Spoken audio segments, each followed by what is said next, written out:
नमस्कार दोस्तों, आप देख रहे हैं बजरंग प्रहार न्यूज और आज हम आपको दिखाने जा रहे हैं मीरा भाईंदर शहर से जुड़ी एक और ख़ास खबर। राजस्थान के मुख्यमंत्री भजन लाल शर्मा आज मीरा भाईंदर में आए थे मैक्सेस मॉल बैंक्वेट हॉल में। उन्होंने राजस्थान के सभी वर्ग के लोगों से आह्वान किया है कि वो मोदी जी को तीसरी बार प्रधानमंत्री बनाएं और यहाँ के जो उम्मीदवार हैं नरेश मस्के जी, उनको भारी मतों से विजयी बनाए। सभी लोगों ने अपना अपना हाथ उठा करके उनको जिताने के लिए आह्वान किया। आइए हम आपको दिखाते हैं मुख्यमंत्री भजन लाल शर्मा ने क्या कहा, आइए हम आपको दिखाते हैं।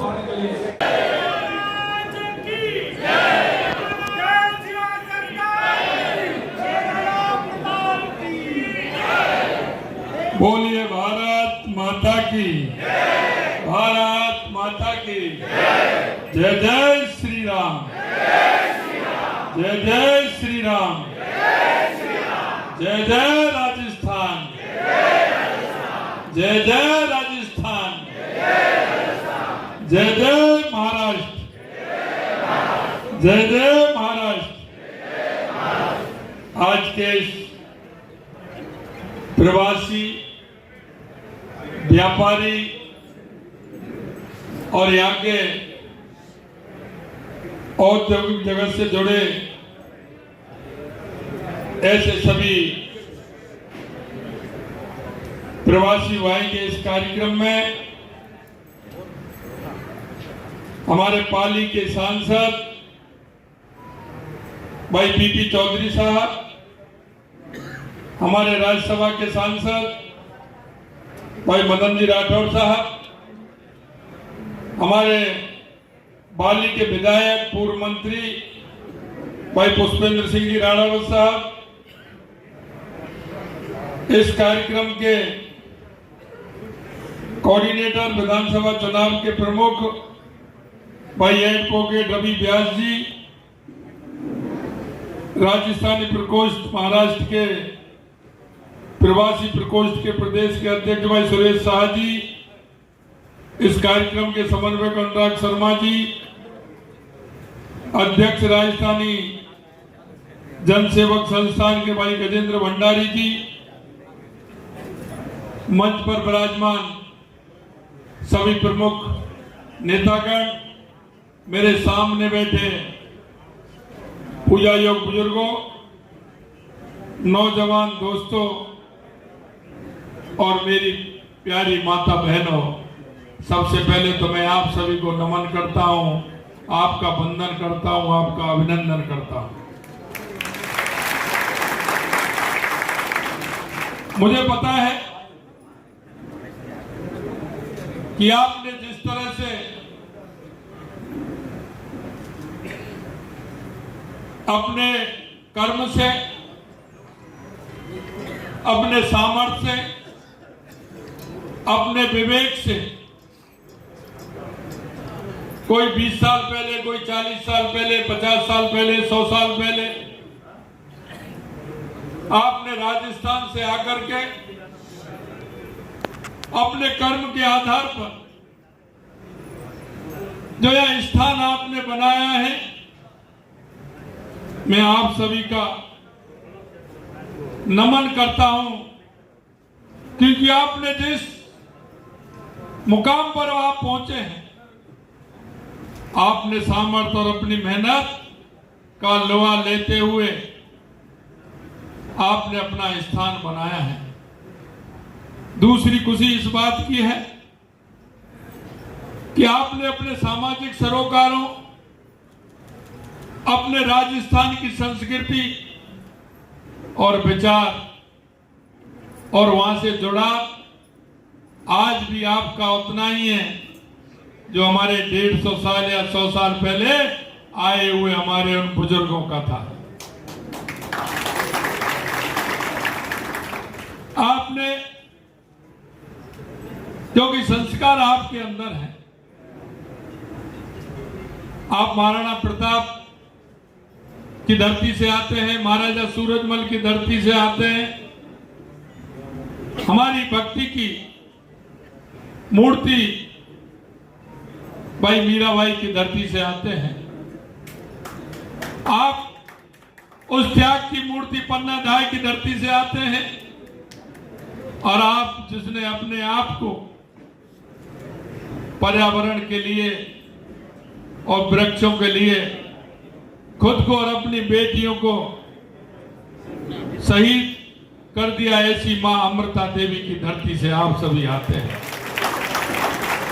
मुझे पता है आपने आकर के यहाँ वो सामाजिक सरोकार के काम आपने नहीं छोड़े। आज मैं बात करता हूं तो मेरे भाई गौशाला से जुड़े हुए हैं और उनकी चिंता रहती है। आते आते मैं यहाँ आया तो मेरे से औरंगाबाद में मेरे जो प्रवासी भाई थे, उन्होंने कहा कि भाई साहब हमने गौशाला खोल रखी है, हम प्रतिदिन गौशाला में जाते हैं। किसी ने ब्लड डोनेशन के कार्यक्रम से जुड़े हुए हैं, ऐसे व्यक्तियों को ब्लड डोनेशन का कार्यक्रम करते हैं। किसी ने अपने शमशान से जोड़ रखा है, तो शमशान के ध्यान रखते हुए उसमें किस तरह से विकास हो सकता है, उस काम को भी आपने किया है। किस तरह से गरीब बेटियों की शादी हो सकती है, वो भी काम आपने किया है। कल मैं पुणे के अंदर था तो मैं बड़ा भावुक हुआ।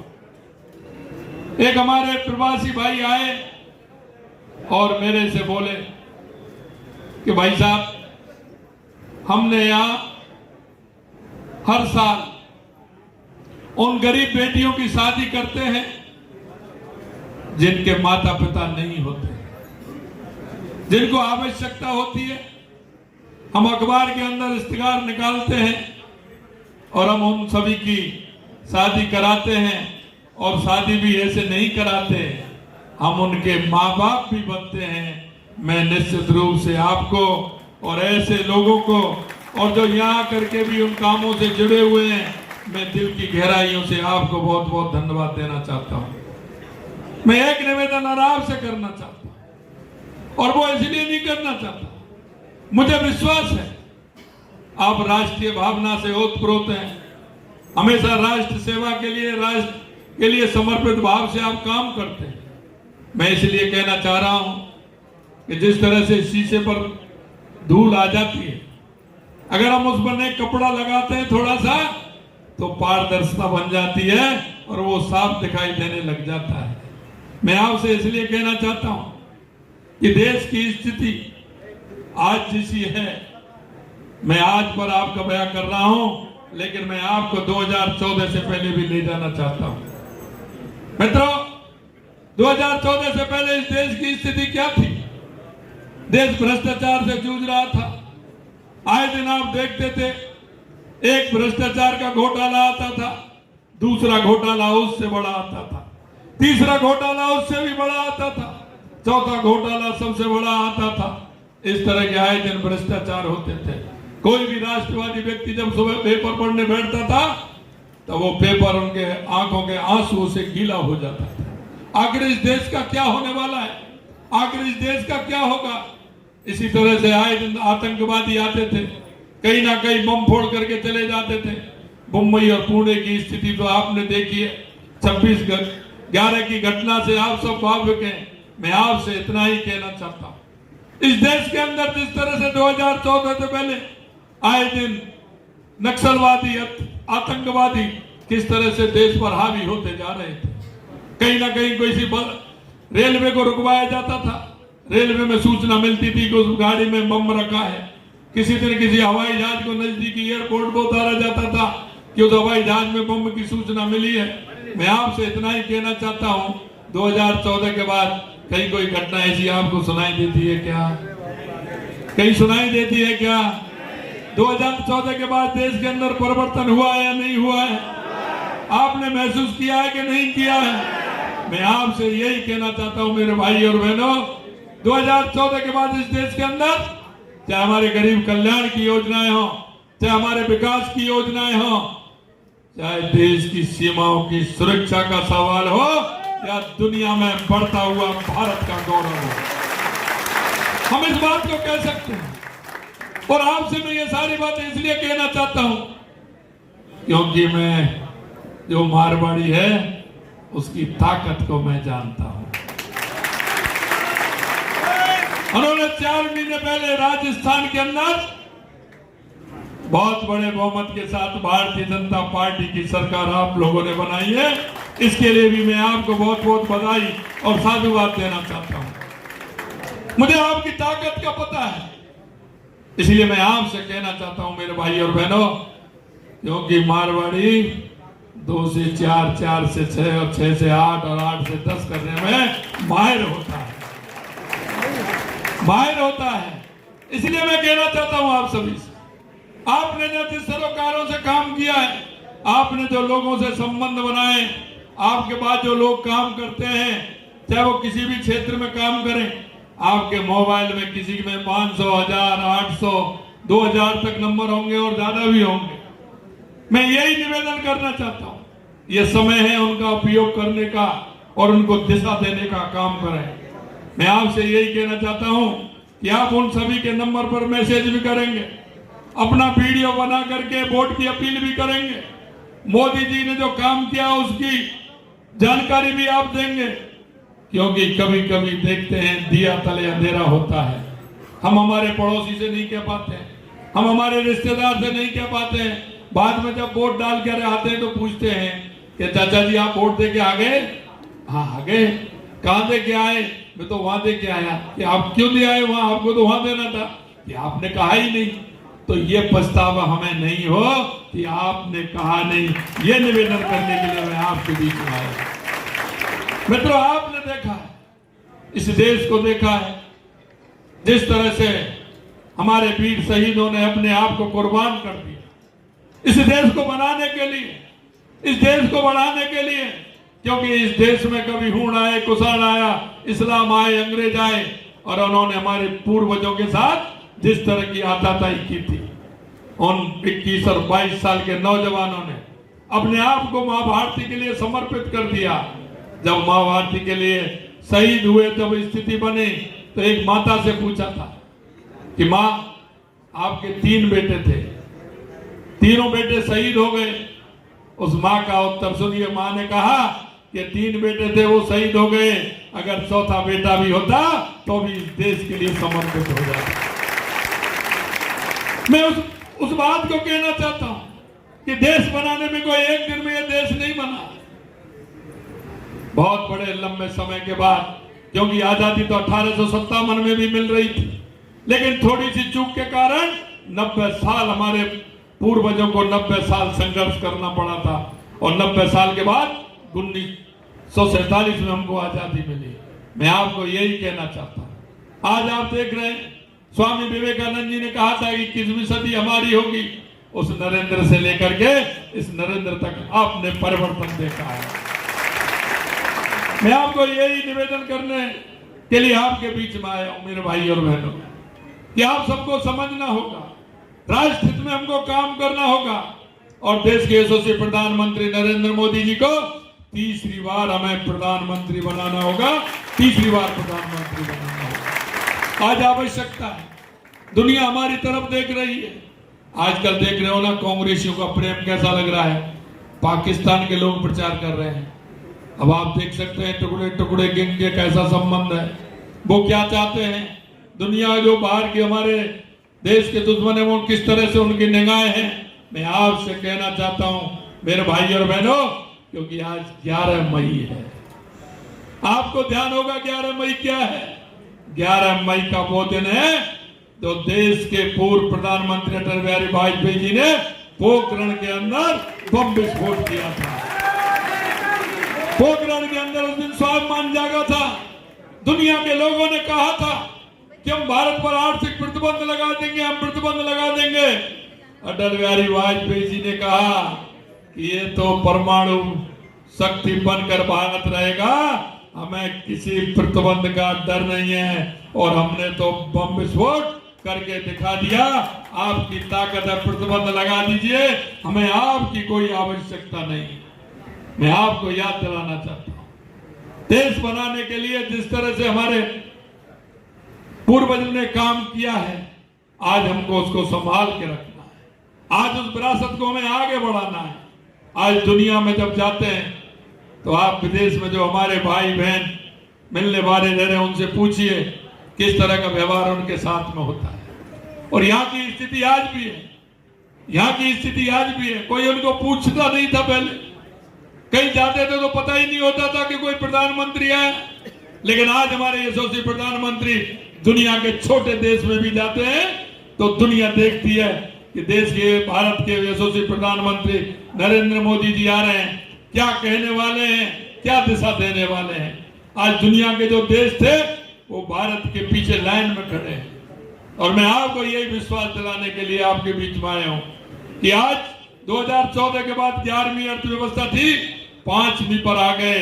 आने वाले 2 साल में 3वीं पर आ जाएंगे और आने वाले समय में दुनिया के सिरमौर होंगे और भारत दुनिया की पहले नंबर की महाशक्ति होगा। ये मैं आपके बीच में कहने के लिए आया हूं। आज दुनिया के उन देशों को देखिए, वो पहले महाशक्ति उनके बारे में कहते थे, अब वो हमारे भारत के पीछे हैं सभी लोग, क्योंकि वो जानते हैं कि आने वाला 21वीं सदी भारत की है, 21वीं सदी भारत की।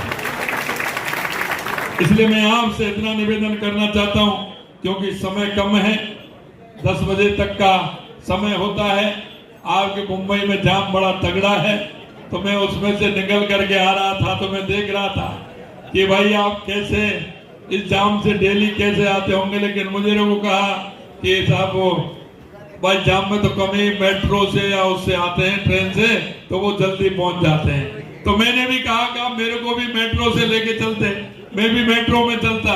उन्होंने कहा था मेट्रो की परमिशन नहीं मिली क्योंकि सुरक्षा के कारणों से, इसलिए आपको रोड से आना था। मैं थोड़ा सा लेट हुआ, उसके लिए क्षमा प्रार्थी हूँ। और मैं इतना ही कहना चाहता हूँ मेरे भाई और बहनों कि हमें पूरी ताकत के साथ काम करना है। मुझे कुछ विषय याद है आपके, इसके बाद भी मुझे कुछ विषय आप देने वाले हैं, क्योंकि मैं सभी जगह गया हूँ।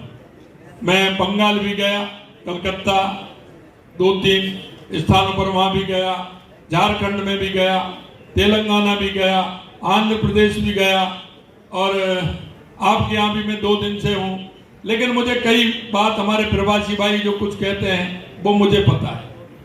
आपका एक मुंबई से ज्यादा दिक्कत नहीं है, लेकिन उनको थोड़ी कोई परेशानी है। मैं उनसे भी कह करके आया हूँ और आपसे भी मैं कहना चाहता हूँ मेरे भाई और बहनों, किसी भी तरह की कोई परेशानी हमारे प्रवासी भाइयों को, पूरे देश में कहीं किसी भी तरह की कोई परेशानी नहीं हो, इसकी चिंता हमारी सरकार करेगी। कई बार मेरे से कहा है कि हमारे प्रवासी भाई यहाँ रहते हैं, उनके बारे में उन्होंने भी कहा है कि हमारी वहाँ हवेली है, हमारा गांव का मकान है, हमारी खेती है। आप निश्चिंत रहिए, आपका वो भी सुरक्षित रहेगा और आप यहाँ भी पूरी तरह से काम करिए और वहां भी काम करिए, कोई दिक्कत नहीं है। हमने सोचा है कि आप आते हैं तो अभी तो कहीं शादी में आते हैं, कहीं किसी कार्यक्रम में आते हैं, लेकिन हम निश्चित रूप से ये करने वाले हैं कि कम से कम राजस्थान में आप 3 बार तो 4 बार तो आए और एक दिन में लौट के नहीं आए।